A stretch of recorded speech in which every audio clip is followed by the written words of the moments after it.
नियोजित शिक्षक लगातार अपने हक की लड़ाई लड़ते हुए आ रहे हैं। 13 तारीख को विधानसभा का घेराव भी था और शाम होते होते ये बीजेपी कार्यालय भी गए थे, लेकिन उन पे लाठियां बरसाई गई थी पुलिस प्रशासन के द्वारा, लेकिन ये रुकने का नाम नहीं ले रहे थे। उसी बीच डिप्टी सीएम सम्राट चौधरी ने इनसे वादा किया कि 2 दिन का मोहलत हमें दें, आपकी बात मुख्यमंत्री नीतीश कुमार तक पहुंचाई जाएगी।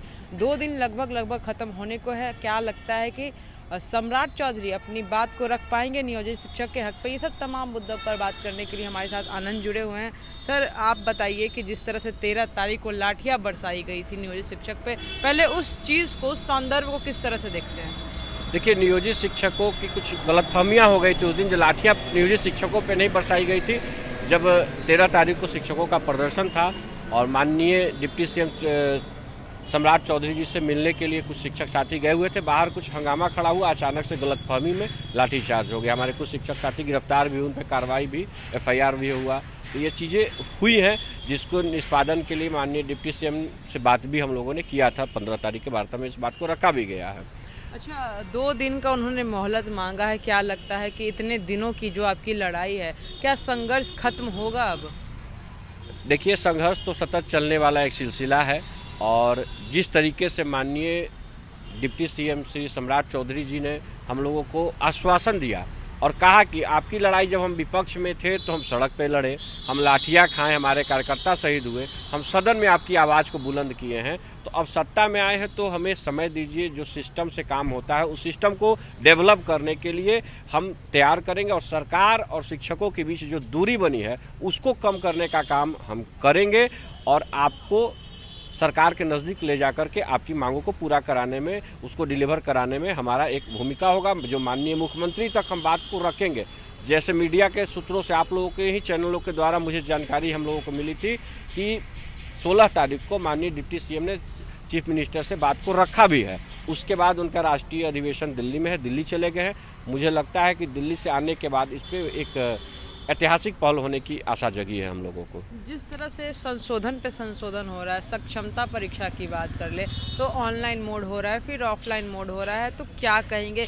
इस तरह की जो चीज़ें लाई जा रही है परेशान करने वाली है, या फिर ये भी बोला जा रहा है कि अगर आप लोग एग्ज़ाम पास होते हैं तो शहरी इलाकों में आप लोग की पोस्टिंग होगी, तो क्या, किस तरह से इस चीज़ को देखते हैं आप? देखिए, सरकार ने जब सक्षमता परीक्षा लाया और सक्षमता परीक्षा के बाद उन्होंने तय किया कि 3 बार परीक्षा लिया जाएगा, जो 3 बार में पास नहीं करेंगे उनकी सेवा समाप्त कर दी जाएगी, जो बिल्कुल ही असंवैधानिक फैसला है। 2009 में बिहार सरकार के सचिव ने पटना हाईकोर्ट में हलफनामा दे दिया था कि इनकी सेवा 60 साल है, सरकारी कर्मी हैं। जब चुनाव में ड्यूटी करने के खिलाफ राजद पार्टी गई थी कि इनको इलेक्शन में काम नहीं करना है क्योंकि ये लोग निगम के कर्मी हैं, ये लोग कॉन्ट्रैक्ट कर्मी हैं। उसमें बिहार सरकार ने हमको अपना कर्मी माना, लिखित हलफनामा कोर्ट में दिया। उसके बाद हम लोग चुनाव कार्य, जनगणना कार्य, सारे काम सरकारी कर्मी की तरह हम लोग करते रहे।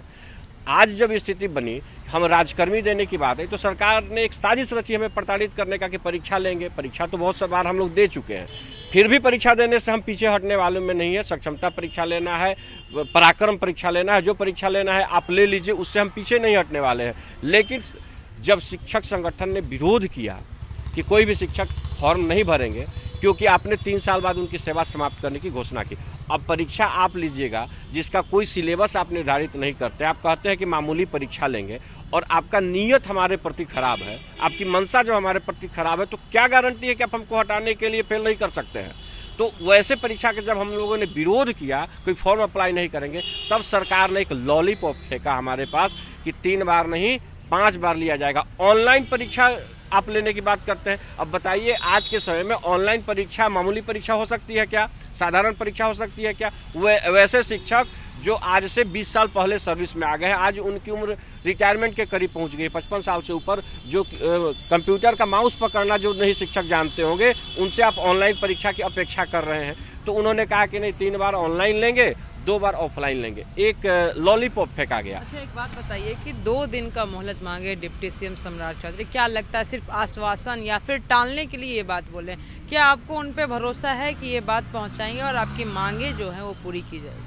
मुझे तो लगता है कि उनकी बातों पे हमें भरोसा करना चाहिए क्योंकि उन्होंने अपने कार्यकर्ता का बलिदान दिया है और जो व्यक्ति हमारे लिए शिक्षकों के आंदोलन के दरमियान भाजपा की एक कार्यकर्ता की मौत हुई थी, तो अब उसके आत्मा को धिक्कारने वाला काम तो माननीय सम्राट चौधरी बिल्कुल नहीं करेंगे। और बिहार की आने वाली पीढ़ी उनको याद रखेगी, जैसा हम लोग उस दिन बात भी किए थे, क्योंकि सम्राट चौधरी एक नए नैरेटिव के साथ आए हैं बिहार में, और उनसे हम जरूर आशा रखेंगे कि वो इतिहास बदलेंगे। जिस तरह पिछले उप मुख्यमंत्री सुशील कुमार मोदी जी बोला करते थे कि भगवान भी आएंगे तो वेतनमान नहीं मिलेगा, फिर उन्हीं की सरकार ने वेतनमान भी दिया है, भले वो चाइनीज वेतनमान हो। तो आज ऐसी क्या परिस्थिति आ गई, तो इतिहास रचने की ओर अग्रसर होंगे सम्राट चौधरी जी, और हम बिल्कुल आशान्वित है कि उनकी पहल से हमारे बारे में जो सरकार तक गलत मैसेज गया है, माननीय मुख्यमंत्री तक जो गलत बातें पेश की गई है कि नियोजित शिक्षक जो है सो आपका विरोधी है, आपके खिलाफ आंदोलन करता है, एक छवि तो हम नियोजित शिक्षकों की बन ही चुकी है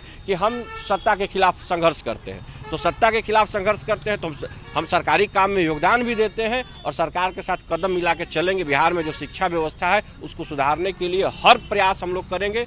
उसके लिए हमें भरोसा है कि श्री सम्राट चौधरी जी टालेंगे नहीं, 2 दिनों बाद सम्राट चौधरी जी हमें सफलता दिलवाएंगे। बिल्कुल, तो देखिए 2 दिन का अब इंतजार खत्म होगा। सम्राट चौधरी मुख्यमंत्री नीतीश कुमार के पास नियोजित शिक्षकों के जितने भी मुद्दे हैं उनको रखेंगे, तो देखना रहेगा क्या जिस तरह से ये लड़ाई लड़ रहे हैं अपने हक की, क्या उन्हें हक मिलता है या नहीं। बने रहे कश न्यूज़ के साथ, मैं काजल सर्वेश।